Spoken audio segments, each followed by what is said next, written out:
In today's video, I'm going to teach you how to add a comment in Google Sheets. If you've ever wanted to leave a quick note for your team without changing any actual data, comments are the perfect tool. They sit on top of the sheet instead of inside the cells, so your formulas and values stay untouched while your conversation lives right where it's needed. Start by clicking the cell you want to talk about. You have 3 simple ways to add a comment, and you can use whichever feels fastest. The first is to right-click the selected cell and choose Comment. This opens a small comment box anchored to that cell. The second method is at the top of the screen. Go to the Insert menu and select Comment. It does the exact same thing, and if you love speed, there's a pro shortcut on a PC. Press Ctrl plus Alt plus Diasim to pop open a comment instantly. Once the comment box appears, type your message clearly and specifically.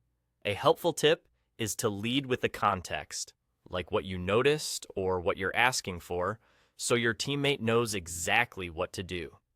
If you want to make sure someone sees your note, type the @ symbol and start entering their name.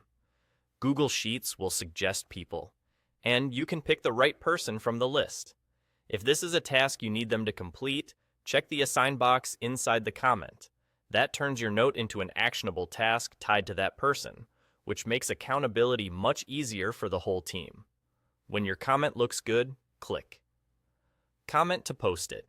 You'll see a small orange triangle appear in the top right corner of the cell. That triangle is your visual cue that there's a conversation attached. Hover your mouse over the cell anytime to read the comment thread.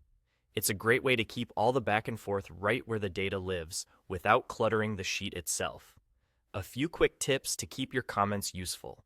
Keep them concise, but include enough detail that someone can act without guessing. Use clear action words like update, verify, or review. And if the comment relates to a specific part of a formula or a date range, mention it in your text so there's no confusion later. That's it. Select a cell, add your comment by right-clicking, using the Insert menu, or pressing Ctrl plus Alt plus M on a PC. Use @ to tag the right person, optionally assign it as a task, and post. You'll spot the orange triangle and can hover to see the conversation anytime.